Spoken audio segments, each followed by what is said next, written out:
Halo,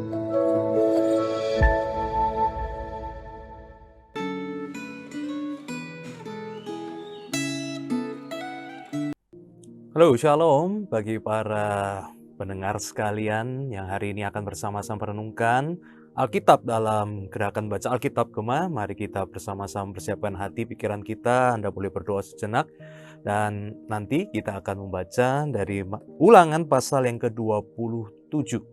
Anda bisa membaca terlebih dahulu untuk boleh kemudian nanti merenungkan bersama-sama dengan saya. Baik. Kita hari ini akan membaca dari Ulangan pasal yang ke-27 dan saya akan membacakan sebagian ayatnya bagi kita sekalian. Ulangan pasal yang ke-27, ayat yang pertama, Musa disertai para tua-tua Israel memerintahkan kepada bangsa itu, berpeganglah pada segenap perintah yang kusampaikan kepadamu pada hari ini.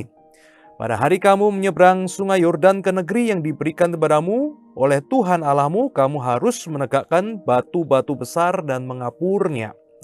Lalu pada batu itu kamu harus menuliskan segala perkataan hukum ini sesudah kamu menyeberang untuk masuk ke negeri yang diberikan kepadamu oleh Tuhan Allahmu. Negeri yang berlimpah-limpah susu dan madunya, seperti yang dijanjikan kepadamu oleh Tuhan Allah nenek moyangmu. Sesudah kamu menyeberang sungai Yordan, maka batu-batu itu harus kamu tegakkan di gunung Ebal dan kamu kapuri seperti yang telah kuperintahkan kepadamu pada hari ini. Di sana kamu harus mendirikan mezbah bagi Tuhan Allahmu, suatu mezbah dari batu yang tidak boleh kamu pahat dengan perkakas besi. Dari batu yang utuh harus kamu dirikan mezbah Tuhan Allahmu, dan di atasnya harus kamu persembahkan kurban bakaran kepada Tuhan Allahmu. Persembahkanlah juga korban keselamatan, lalu makanlah di sana dan bersukarialah di hadapan Tuhan Allahmu. Selanjutnya, kamu harus menuliskan pada batu-batu itu segala perkataan hukum ini dengan sangat jelas. Lalu Musa beserta imam-imam Lewi itu berbicara kepada seluruh orang Israel.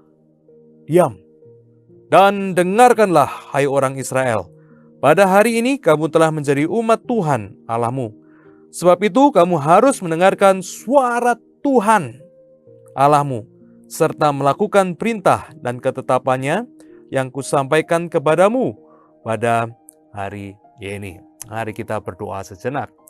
Tuhan, kami berdoa, Tuhan membimbing, Tuhan bicara kepada kami sekali lagi, supaya kami boleh menjadi umat-Mu yang berjalan di dalam terang, kebenaran, jalan yang Kau berikan kepada kami. Terpujilah nama-Mu, dalam nama Yesus Kristus Sang Penebus kami berdoa. Amin. Nah, para pendengar sekalian, mungkin ada beberapa hal yang menarik di sini, begitu ya, seperti Anda mungkin bertanya, begitu ya, kenapa itu peraltar tidak boleh dipahat ya dengan perkakas besi dan sebagainya, begitu ya. Nah, tentu aja ada bagian komen ya di bagian YouTube ini. Kalau Anda mau bertanya, Anda juga boleh berinteraksi, menuliskan pertanyaan Anda berkaitan dengan bagian Alkitab ini. Nah, nanti kita juga bisa merespon ya sebagai narasumber yang menyampaikan pada perenungan pada kesempatan ini.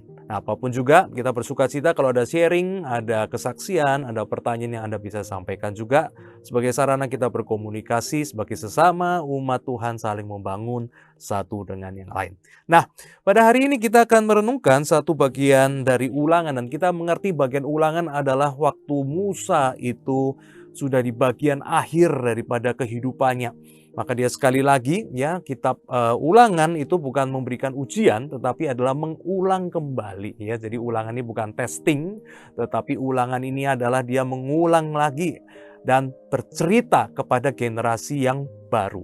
Karena generasi yang pertama di Gurun Sinai, mereka itu sudah banyak bertumbangan karena dosa mereka melawan Tuhan. Nah, ini generasi yang baru akan memasuki tahapan yang baru, dan Musa sebagai seorang senior mempersiapkan generasi yang baru ini untuk memasuki akan tahapan yang baru di bawah kepemimpinan dari Yosua kepada generasi yang baru memasuki daerah yang baru. Nah, di sini kita bisa melihat ya kesiapan kita sebagai orang tua. Kita orang tua tidak bisa terus dampingin anak masuk kehidupan keluarga, campurin kehidupan keluarga mereka terus. Enggak, itu masa depan mereka. Itu adalah masa mereka. Tapi kita bisa mempersiapkan mereka sebagai generasi yang lebih senior, bagaimana mereka akan memasuki ke depan apa yang Tuhan sudah titipkan kepada saya, apa yang Tuhan sudah ajarkan kepada saya, apa pengalaman hidup saya bersama dengan firman Tuhan, bersama dengan Tuhan saya titipkan kepada kamu. Kamu pelajari baik-baik, kamu dengarkan baik-baik. Nah, itu khususnya juga ya, jauh-jauh hari sudah dilakukan ya. Jangan mau nikah baru kemudian dikasih kuliah 2 hari 3 malam gitu kan. Nggak. Sepanjang hidup dia terus anak-anak, tapi khususnya waktu mau dilepas kita juga siap melepas dan kita mempersiapkan mereka ya. Demikian juga di dalam kepemimpinan. Kesiapan kita bukan terus menempel mereka, bawahan kita ditempel terus nggak dilepas-lepas begitu ya. Ada kesempatan kita harus menempel, tapi juga ada kesempatan seperti di kitab Ulangan ini kita harus siap mengatakan ya, kamu akan dilepas nanti masuk ke Sungai Yordan, saya tidak akan ikut. Tapi apa yang bisa aku sampaikan kepadamu, firman Tuhan bisa aku sampaikan, pengalaman yang bisa kuberikan kepadamu. Peganglah ini. Sisanya apa? Sisanya doa. Ya, kamu akan memasuki baru, kamu akan melewati Sungai Yordan, memasuki daerah baru, pengalaman yang baru. Kiranya Tuhan beserta dengan kamu. Nah, ini nanti menjadi sebuah bagian, ada kata-kata berkat dan ada kata-kata kutuk yang nanti juga terkait ya di dalam beberapa pasal juga nanti ke depan begitu. Nah, tetapi satu hal yang hari ini kita renungkan di dalam beberapa hal yang kita renungkan di dalam Ulangan pasal 27 ini, kita melihat satu hal yang penting adalah sebetulnya bangsa Israel tanpa Tuhan itu tidak ada apa-apanya. Nah, kita jangan kehilangan satu poin penting di sini. Ya, poin tentang wah ini ada berkat, ada kutuk, hidup kita itu nanti diberkati, dikutuk ya, kemudian nanti ada peperangan dan sebagainya. Intinya satu yang penting di sini kita nggak boleh lupa adalah bangsa Israel tanpa Tuhan itu tidak ada apa-apanya. Bangsa Israel tanpa Tuhan itu nggak ada apa-apanya. Nah, dalam kehidupan Kristen kita wah ini berat, ini aturan ini susah, ini masuk akal, nggak masuk akal. Oke, itu boleh dibahas, tapi kita harus ngerti satu hal. Tanpa Yesus Kristus, Tuhan Yesus Kristus, saya sebagai orang Kristen nggak ada apa-apanya. Tanpa Yesus Kristus, hidup saya nggak ada apa-apanya. Saya lahir, hidup, terus kemudian hidup berakhir, terus apa, nggak ada artinya. Nah, jadi di sini, baik di PL maupun di PB, nanti kita lihat penggenapan dalam Yesus Kristus, kita harus melihat bahwa tanpa Tuhan, ya tanpa Yahweh, nggak ada Yahweh di sini. Oh ya, dan Yahweh itu adalah sebutan nama Tuhan. Dan kalau kita misalkan melihat di ayat yang ke-9, di situ ada kata Tuhan yang besar, T besar, U besar, H besar, A besar, N besar. Nah, itu dalam bahasa aslinya adalah Yahweh, gitu ya. Dan ini bukan nama sebenarnya layak disebut sembarangan, begitu ya. Jadi bagi yang mereka sering Yahweh, Yahweh itu juga arahnya juga udah mulai salah, begitu. Tapi memang di sini ada sebutan pada diterjemahkan di dalam LA itu menjadi Tuhan besar, itu artinya adalah sebutan kepada Tuhan secara personal, Yahweh. Nah, tanpa Yahweh Israel itu tidak ada apa-apanya. Tanpa Yesus kita di PB juga tidak ada apa-apanya. Kenapa? Karena tanpa Tuhan kita itu semua adalah orang yang kecil, hilang, tidak ada artinya. Nah, kita bisa melihat ya bahwa maka ajakan untuk bangsa Israel itu taat kepada Allah. Dengarkanlah firman-Ku, ikutilah firman-Ku, taatlah kepada setiap ajaran-ajaranku. Itu sebetulnya bukan usaha Tuhan untuk menekan manusia, menekan bangsa Israel supaya sesusah-susahnya begitu. Bukan, sebaliknya. Sebenarnya ajakan Tuhan untuk menaati hukumnya itu adalah sebuah ajakan untuk naik, untuk dibangkitkan, untuk dipermuliakan oleh Tuhan. Nah ya, jadi ini sebenarnya tergantung hati kita mau lihat Tuhan itu, dia tuh sebagai Tuhan yang suka nginjek-nginjek, menghancurkan, menginjek kita seperti Tuhan yang merendahkan, atau kita mau melihat dia sebagai Tuhan yang mengasihi kita, yang mau mengangkat kita supaya kita itu menjadi semakin naik, gitu ya. Apa Tuhan yang ada dalam pikiran Anda? Tuhan yang mana? Nah, kenapa saya bisa berkata begini? Karena kalau kita melihat ya bangsa Israel yang ada di sini itu adalah bangsa yang sudah menjadi budak selama 400 tahun. Jadi tidak diajar mikir, cuman kerja, disiksa, tidak dikasih pendidikan. Kemudian setelah itu 400 tahun di Mesir kasarannya, kemudian kasarannya juga 40 tahun, ya 400 tahun di Mesir jadi budak, 40 tahun itu jadi apa? Jadi bangsa pengembara. tidak punya tempat yang kemudian dibangun, ya tidak bisa bikin irigasi, tidak ada tempat untuk kemudian meneliti, tempat yang berkembang, ya kemudian ada pertanian. Enggak, mereka tuh bangsa yang gerak terus. Nah, kenapa kemudian mereka bisa menjadi sebuah kerajaan yang besar, menjadi sebuah kerajaan yang dipandang? Padahal ini sebenarnya adalah bangsa Buddha, ini adalah bangsa nomaden. Yang peradabannya itu kecil, pengaruhnya kecil, tapi dalam beberapa puluh tahun, dalam beberapa ratus tahun tiba-tiba menjadi sebuah bangsa yang dipakai Tuhan luar biasa, yang nancep di dalam sejarah. Menarik ya, jawabannya adalah karena satu. Karena Tuhan. Kalau mereka tidak taat kepada Tuhan, mereka sebenarnya adalah bangsa yang nggak ada artinya sama sekali. Bapak Ibu, kita kadang-kala bilang, aduh saya ikut Tuhan, melayani Tuhan, belajar firman Tuhan, kadang-kala saya mengikut Tuhan, taat Tuhan, mengalami kesukaran, mengalami penderitaan dan sebagainya, begitu ya. Kita merasa kadang-kala firman Tuhan ini saya nggak paham, nggak relevan buat saya, kita nggak mau berusaha untuk memahami firman Tuhan, melihat relevansinya buat hidup saya. Capek, susah, hidup saya sudah susah, keluarga saya juga susah-susah, kehidupan ini udah banyak susah, belajar firman Tuhan lebih susah. Kita berpikir kalau kita menghindar dari Tuhan, kita menghindar dari mencari kebenaran Tuhan, kita pikir kita lebih bebas, lebih eksis. Sebaliknya sebenarnya. Semakin kita menjauh dari Tuhan, semakin kita tidak mau cari kebenaran Tuhan, semakin kita tidak mau mencoba mengalami hadirat Tuhan dengan menjalankan, mentaati firman Tuhan, sebetulnya semakin kita itu tidak eksis, semakin kita itu hilang artinya. Karena siapa siapa Anda tanpa Tuhan? Gak ada apa-apanya saya sama Anda. Kita hanya menjadi lebih berarti, tercatat, memiliki dampak di dunia ini. Tercatat juga di kerajaan surga siapa kita hanya kalau kita itu nempel sama Tuhan. Baru hidup kita ada arti. Maka Bapak Ibu, saya mengajak kita untuk tidak jenuh-jenuhnya setiap hari terus bertumbuh di dalam Tuhan, khususnya juga di dalam Gema, dan bertumbuhlah dimanapun Anda berada, di dalam GKI-GKI yang ada, di dalam kelompok kecil yang ada, di dalam pelayanan yang ada, karena sekali lagi ya kita melihat bahwa diingatkan bahwa saya mau terus belajar mencari Tuhan, belajar dekat sama Tuhan. Kenapa? Karena tanpa Tuhan saya tidak ada apa-apanya. Bapak Ibu, maka di sini kita bisa melihat ya memang ayat 11 sampai ayat 26 yang kita belum baca gitu kan. Itu juga dituliskan tentang banyak kutukan-kutukan.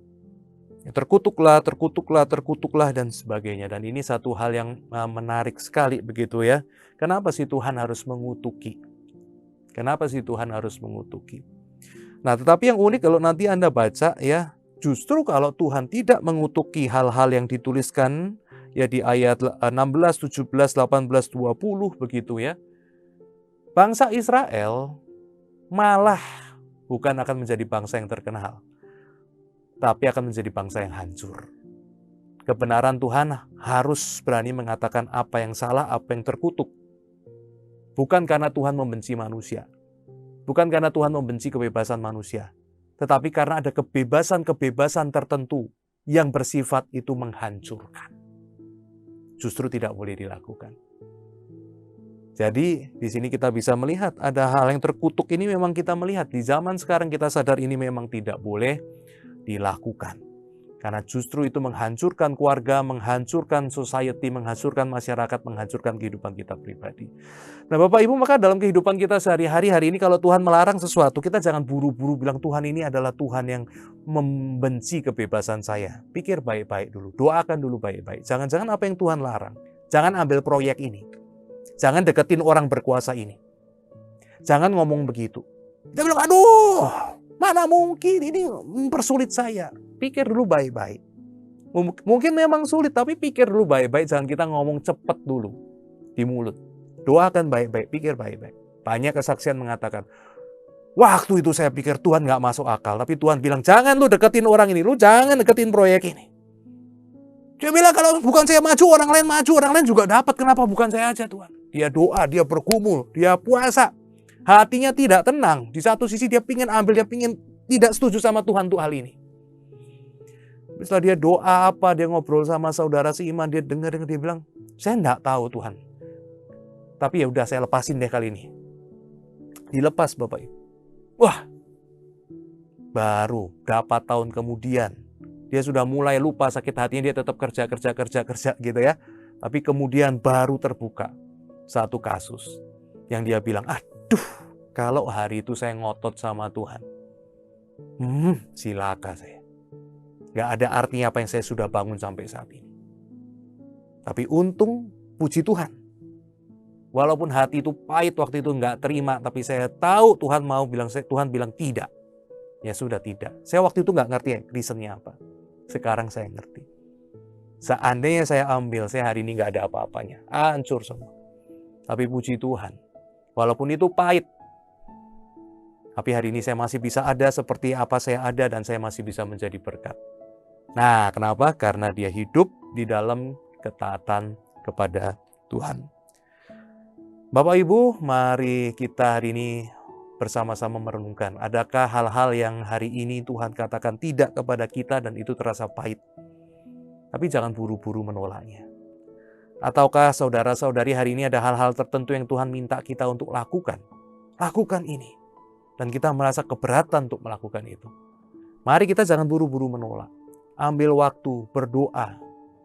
Cari waktu baca kebenaran firman Tuhan. Bicara dengan orang-orang tertentu yang bisa mendoakan Anda memberikan kekuatan kepada Anda. Pujilah Tuhan, worship Dia, puji Dia dalam penyembahan. Baru Anda ambil keputusan, lakukan atau enggak. Tapi pada akhirnya saya mengajak kita untuk merenungkan, alangkah diberkatilah kita. Kalau Tuhan katakan tidak, dan kita juga bisa mengatakan tidak. Dan terpujilah Tuhan dan sangat diberkatilah kita. Kalau memang kita bisa mengatakan ya pada hal tertentu yang Tuhan bilang, lakukan ini.